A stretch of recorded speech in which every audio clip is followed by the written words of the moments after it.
Pack your things and find somewhere else to live, or I'm calling the care home Monday morning." My daughter said it without blinking. I picked up my jacket, walked out the front door, and didn't look back. "Dad, where are you going?" she called after me. I kept walking, and right then, a silver Lexus pulled up to the curb. My new partner stepped out, smiled at me, and opened the passenger door. My daughter stood on the porch with her mouth open. She never saw it coming. "My name's Frank Alderton. I'm 68 years old. I'm a retired electrician from Hamilton, Ontario. I spent 37 years crawling through attics and unfinished basements, so my family could have things I never had growing up. And 3 days ago, I closed the door on a chapter of my life that nearly killed me. Not with a dramatic exit, not with a fight, but with a quiet dignity I had almost forgotten I possessed. This is the story of those 8 months. 8 months I will never get back, but also 8 months that brought me to exactly where I needed to be. My wife Carol died on a Wednesday morning in March, pancreatic cancer. She was 64.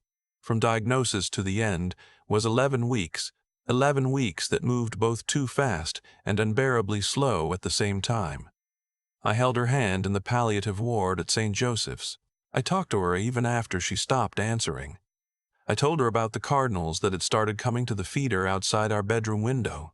She had put that feeder up herself the previous autumn, standing on a step stool in her rubber boots, laughing at herself. When she was gone, the house in Hamilton became something I didn't recognize. The same rooms, the same furniture, the same creak on the second step of the staircase. But all of it wrong somehow. Hollow in a way I couldn't explain to anyone who hadn't felt it themselves. My daughter reached out a few weeks after the funeral. She called on a Sunday evening, which was unusual. She usually texted. Her voice was warm in a way that I now understand was rehearsed. "Dad, we've been talking. You shouldn't be alone in that big house. Why don't you come stay with us for a while? Just until you get your footing." Her husband, a project manager who wore dress shirts on weekends, nodded along from somewhere in the background. I could hear their son, my grandson Eli, watching something loud in the other room. I said I'd think about it. I thought about it for 2 weeks. Then I said yes. What I should tell you is what I had when I said yes. I had my pension from the IBEW, about $1,100 a month. I had CPP and OAS, which together brought me to just over $2,000 a month. And I had the proceeds from selling the house in Hamilton. Carol and I had owned it outright. It sold quickly for $380,000.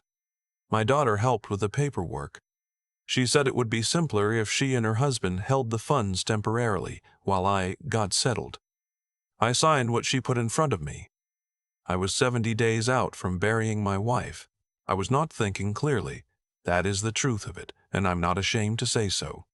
She put me in the spare bedroom at the back of their house in Oakville. The room was fine, a double bed, a window facing the neighbor's fence, a small dresser. She called it your room when she showed me in, and I felt something like gratitude.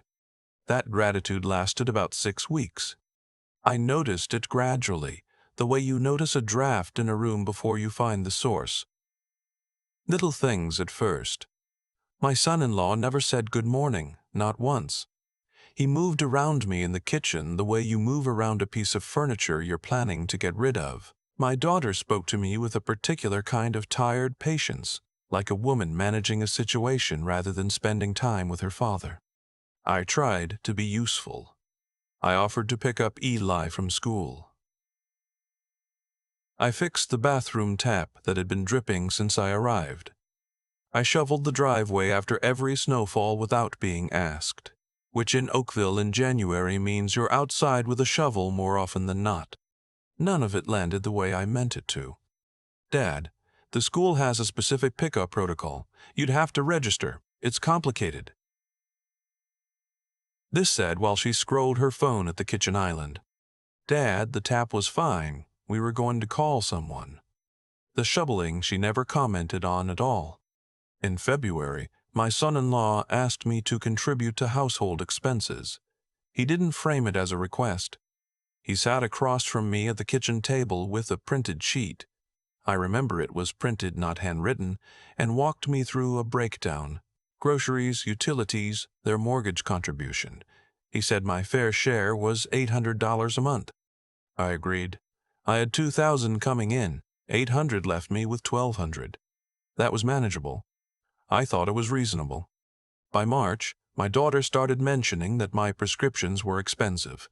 I take medication for blood pressure and a mild thyroid condition. I've taken them for years. She said the pharmacy charges were adding up. She didn't say how much. I didn't ask. I started feeling like every pill I swallowed was a small imposition. Ellie, who was 9, started avoiding me in a way children do when they've been taught to without being told explicitly. He used to sit beside me on the couch and show me things on his tablet. Minecraft worlds he'd built. Videos of animals doing improbable things. Then one week he stopped, and when I reached over to ruffle his hair the way I always had, he flinched slightly and moved to the chair across the room. I don't blame him. He's 9. He reads the temperature of a room the way all children do. The evening I remember most clearly was a Saturday in late March. My daughter's in-laws were visiting, her husband's parents, down from Barrie. There was a lamb roast, good wine, a tablecloth I hadn't seen before. I came down the stairs at 6 o'clock, dressed, thinking I was joining dinner. My daughter met me at the bottom of the stairs. "Dad," she said quietly, smiling in a way that didn't reach her eyes, "we have guests. It might be a bit much with everyone at the table. I left you a plate in the kitchen, the good Tupperware." I stood there for a moment. "Of course," I said. "I eat in the kitchen." I could hear laughter from the dining room, my son-in-law telling a story about a golf trip to Muskoka. I ate the lamb, which was good, and washed my dish, and went back upstairs. I sat on the edge of the bed and looked at the wall and thought, Carol would never have let this happen. Not because she would have fought for me, though she would have, but because I never would have allowed myself to sink this low with her beside me. But she wasn't beside me, and I had nowhere to go. I started going to the public library on Lake Shore in the mornings, not because I'm a great reader. I'm a capable reader, but not a passionate one. I went because the library was warm, quiet, and no one there looked at me like I was costing them money. I went every weekday.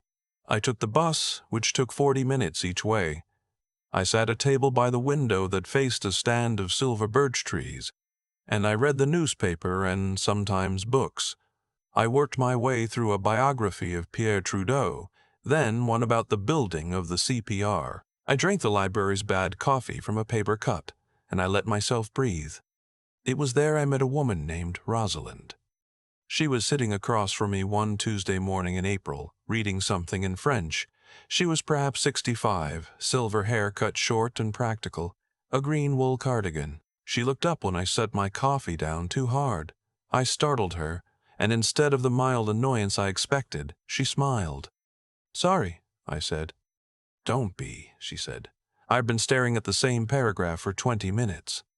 Her name was Rosalind Marchetti. Her husband, a civil engineer named Francois, had died 4 years ago after a long illness. They had lived in Westdale. She had 2 sons, one in Vancouver, one in Edinburgh, who called occasionally and visited less. She was at the library, she told me, because her house was too quiet, and the library was the right kind of quiet. I understood exactly what she meant. We started meeting. Not formally at first. She was simply there when I arrived, or I arrived to find her already at the table by the birch trees. We talked about the news, about Hamilton, which she knew from university, about our children, carefully at first, then less so. She had been through something similar, a period after Francois died when her son in Vancouver had suggested she sell her house and simplify. He had meant well. She had smiled and changed the subject and quietly decided never to take his advice about her own life again. Rosalind was not a wealthy woman by any extravagant measure, but Francois had been methodical and careful. The house in Westdale was paid off. There was a modest but real investment portfolio, the kind that a careful engineer accumulates over a career. She was comfortable. More importantly, she was her own person in a way I had forgotten you could be. I told her about the situation at my daughter's house gradually, over weeks. The dinner in the kitchen, the printed expense sheet, the way my son-in-law looks through me at breakfast. Rosalind listened the way people who have experienced real loss listen, without rushing to fix or minimize. When I finished telling her about the kitchen dinner, she said only, "That's not how you treat someone who loves you." It was a simple sentence, but I had not heard anything like it in months, and it went straight through me. In April, things deteriorated. My daughter called me into the kitchen one Sunday afternoon, a formal summoning, not a conversation, and her husband was already seated at the table. This had happened before, with the expense sheet. I knew what a table with both of them seated meant. She put a piece of paper down. It was another breakdown, updated. The expenses had gone up, she explained. Groceries, utilities, my prescriptions. She said my share was now $1,200 a month. I did the math in the moment, right there at the table. "That's my entire income," I said. She nodded. "Dad, we're not a charity. We have a mortgage. We have Eli's activities. We have our own plans." She paused. "There are options. You could access some of your savings." The savings. The $380,000 from the Hamilton house. My money sitting in an account with her name on it. My son-in-law spoke then, for the first time. He had a way of speaking that suggested he'd rehearsed. "Frank, this can't continue indefinitely. If the finances don't work, we have to think about other arrangements." He let the word arrangements sit there without defining it. He didn't need to. Arrangements was a word designed to conjure the smell of industrial cleaning products, and shared common rooms, and a weekly call from a child who couldn't quite meet your eyes on the screen. I said I would think about it. That night I lay in the back bedroom, and I thought about Carol. I thought about the 39 years we spent together. I thought about the summer we drove out to Tofino with nothing booked, sleeping in a tent, eating fish tacos on the beach. I thought about her voice. I thought about the cardinal at the feeder she never got to see return in spring. And I thought she would be appalled. Not on my behalf. Well, yes, on my behalf, but also because she had raised our daughter, and she would not have recognized the woman sitting across that table from me. Something had changed in my daughter, or something had always been there, and the presence of her husband had brought it to the surface. I don't know which. I'm her father, not her biographer. But I knew one thing: I could not stay. The next morning, I took the bus to the library. Rosalind was already there. She looked at me and said, "You look like you didn't sleep." I didn't. I told her about the meeting, the new number, the word arrangements. She put down her book. She folded her hands on the table, and she looked at me directly. "I'm going to say something, and I want you to hear it without arguing for 30 seconds. Can you do that?" "I can try." "You have money. It's yours. You have income. It's yours. You are a capable, healthy man. You do not have to be where you are." She paused. "I have a house with a spare room that I haven't opened in 2 years. I'm not asking you to marry me. I'm asking you to come and be a person again, in a space where someone is actually glad you're there." I stared at the birch trees for a long moment. "Rosalind, before you say you can't, tell me why." I sat with that. I could not think of a single reason that wasn't really just fear. It took me a week of mornings at the library, of circling around it, of Rosalind not pushing but also not pretending the offer wasn't on the table. On a Thursday morning in early May, I told her yes. She drove me to my daughter's house that same evening. She waited in her Lexus at the curb. I went in and climbed the stairs to the back bedroom and packed my 2 bags. Everything I owned now fit in 2 bags, which is its own kind of grief, and I came back down the stairs. My daughter was in the kitchen. She heard me on the stairs and came out. "Dad, where are you going?" "Out." With your bags. I put on my jacket. I'm leaving, sweetheart. Her face shifted through several things. Confusion, then something harder. Dad, you can't just leave. We need to discuss this. There are financial things to sort out. Yes, I said, there are. My lawyer will be in touch. I hadn't had a lawyer, but I had made a call that morning. An old friend from the union, now retired, had given me the name of an estate lawyer in Burlington. I had an appointment for the following week. My daughter followed me to the front door. Dad, who is out there? Whose car is that? I opened the door. The evening was cool, still light, the long May light you get in southern Ontario when the season finally turns. Rosalind had stepped out of the Lexus and was standing by the passenger door, hands easy at her sides, looking at me with the calm expression of someone who has decided to stop being afraid of her own life. My daughter stood on the porch. My son-in-law appeared behind her. I walked to the car. I put my bags in the back. I got in. Rosalind pulled out of the driveway without hurrying. In the side mirror, I watched my daughter standing on the porch with her arms crossed. My son-in-law had his phone out. I watched them grow smaller, and then we turned onto Lakeshore, and they were gone. The drive to Westdale took 25 minutes. Rosalind didn't say much. She put the radio on softly, CBC, a music program, something with strings.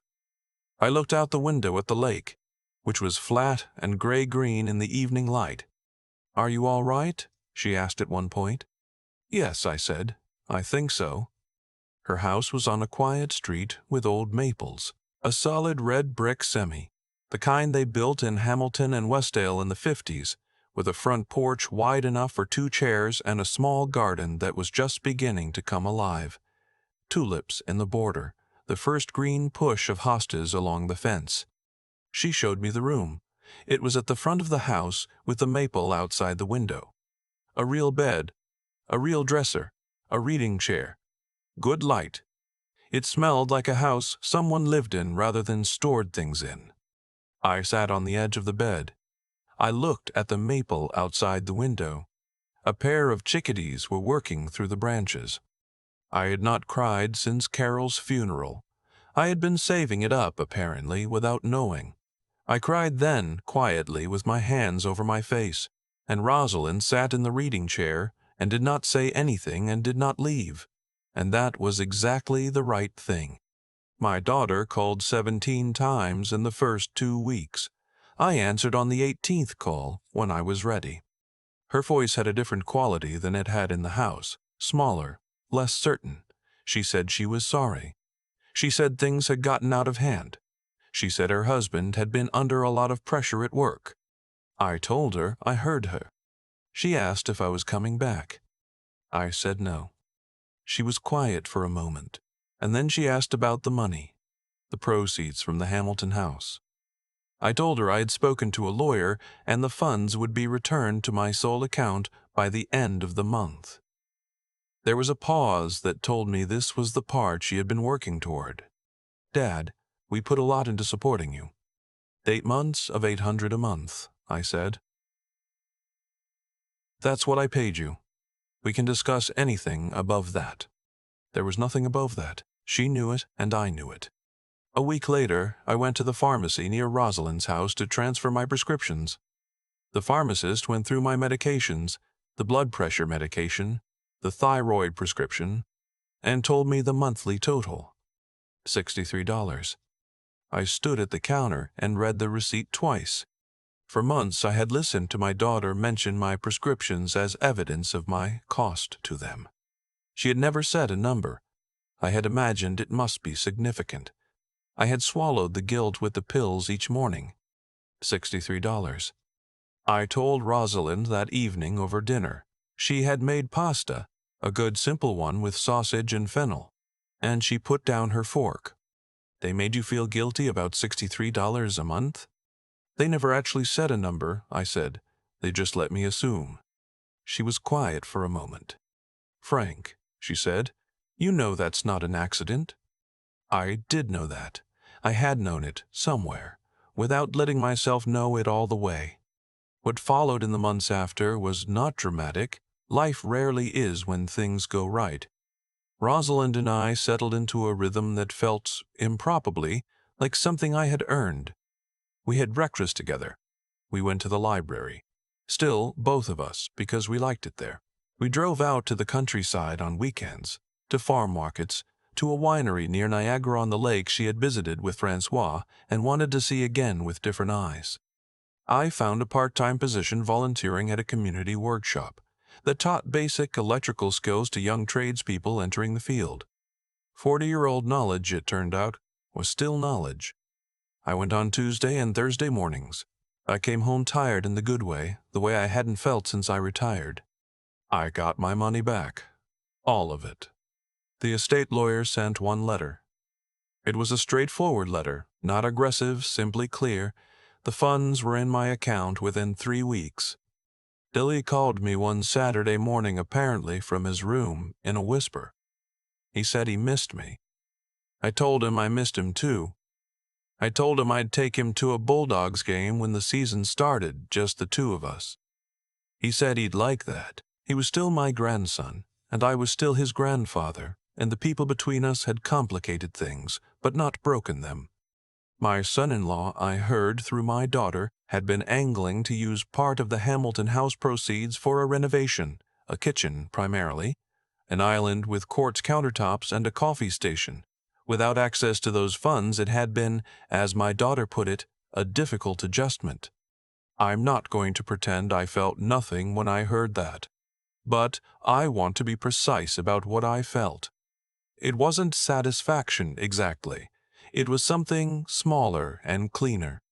It was the feeling of a door closing evenly, the latch catching properly, a thing settling into place. My daughter visited once, in July. She came alone. We sat on the front porch in the late afternoon, the maples throwing long shade across the street. She was quieter than I was used to. She looked at Rosalind's garden and said it was lovely. I agreed that it was. She said she'd made mistakes, that she hadn't understood how hard it was, being where I was after losing Mom. I told her that I knew that was true, and that I also knew there were things she had done that went beyond not understanding. She didn't argue. That was new. Before she left, she hugged me on the porch. She held on a moment longer than the usual goodbye hug length, which told me something was working its way through her that she didn't have words for yet. That's fine. I can be patient. Rosalind came out after she left. She handed me a cup of tea and sat in the other chair, and we listened to the neighborhood settle into evening, a lawnmower somewhere, a kid on a bike, the sound that Southern Ontario summer evenings make when you let yourself be present in them. She loves you, Rosalind said. I know, I said. It doesn't cancel the rest, but I know. We sat there until the light went. I think about Carol often. I think she would like Rosalind. Not because they are similar, they aren't particularly, but because Rosalind is the kind of woman who says what she means, and means what she says, and doesn't do things for show. Carol respected that above most things. I think Carol would want me to be where I am. I believe that with something close to certainty. I'm not going to tell you I have it figured out. I'm 68 years old, and I'm living in someone else's spare room, and I'm building something new from parts I didn't know I still had. Some mornings I wake up, and the first thing I feel is absence. Carol's, the house in Hamilton, the life that was supposed to continue. That doesn't go away. I'm told it doesn't go away. But then I hear Rosalind downstairs, the particular sound of her in the morning, the kettle, the radio turned to a talk program, the specific creak of the third step when she goes back up for something she forgot. And I think, you are here, you are still here, and the day is still in front of you. That's enough. Most mornings that is more than enough. If any of this sounds familiar, if you've ever sat at a kitchen table feeling like a line item in someone else's budget, if you've eaten a meal alone in a room while people who should love you laughed in another, I want you to know one thing. You are not the problem. The problem is that someone decided your presence was a cost rather than a gift, and that is their failure, not yours. You still have time. I promise you that. I almost missed mine. I almost waited too long. Don't wait as long as I did. There's a particular kind of moment that only comes when you've lost nearly everything. When you're sitting on the edge of a bed in a room that doesn't belong to you, listening to your own breathing and wondering how you let it get this far.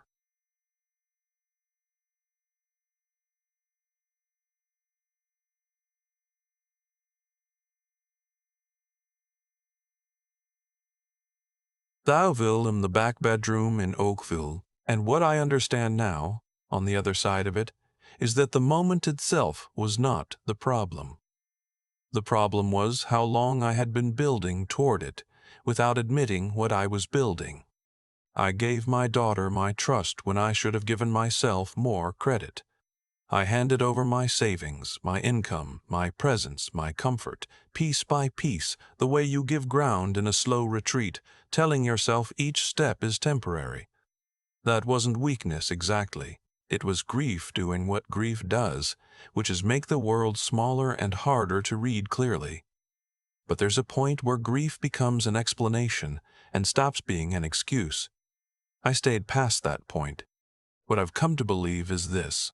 The way people treat you is, in part, a reflection of what you signal you're willing to accept. I don't say this to blame myself for what happened in that house. My daughter made her own choices, and they were her choices to make. But I did make it very easy for those choices to calcify into habit. I paid my $800 a month and kept quiet. I ate in the kitchen and kept quiet. I watched my grandson flinch away from me and kept quiet. Quiet felt like dignity at the time. It wasn't. It was just quiet. Rosalind saw something in me at that library table that I had stopped being able to see in myself. Not potential, exactly. That word sounds too much like a motivational poster. She saw a person, a full one, with history and opinions and something still to contribute. That recognition, when it came from someone who had no obligation to offer it, was more disorienting than any of the cruelty had been. You get used to being managed. You don't get used to being seen. What she offered me required something I had almost entirely run out of, the willingness to trust my own judgment again. To say, yes, this is real. Yes, I deserve this. Yes, I'm going to take the risk of being wrong rather than the certainty of being diminished. That takes a kind of clear-eyed courage that has nothing to do with being fearless. I was afraid, I told her as much, and everything to do with moving through the fear anyway, because the alternative is worse. Frank, at 68, I had to learn 3 things I thought I already knew. That doing right by the people around you doesn't mean doing so at the expense of your own dignity. That's not virtue. That's self-erasure. That understanding your situation clearly, even when it's painful to do so, is the only foundation from which you can actually change it. And that the resolve to begin again, at any age, is not something that appears when conditions are perfect. It appears when you decide, in a room that smells like someone else's life, that you are not finished yet. I think about Carol. I think she knew all 3 of those things intuitively, without ever having to learn them the hard way. I needed the hard way. Some of us do.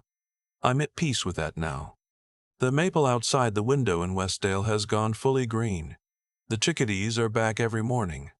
I've started writing things down. Not for anyone in particular, just to have a record of what it felt like to come back to myself. It feels like something worth keeping,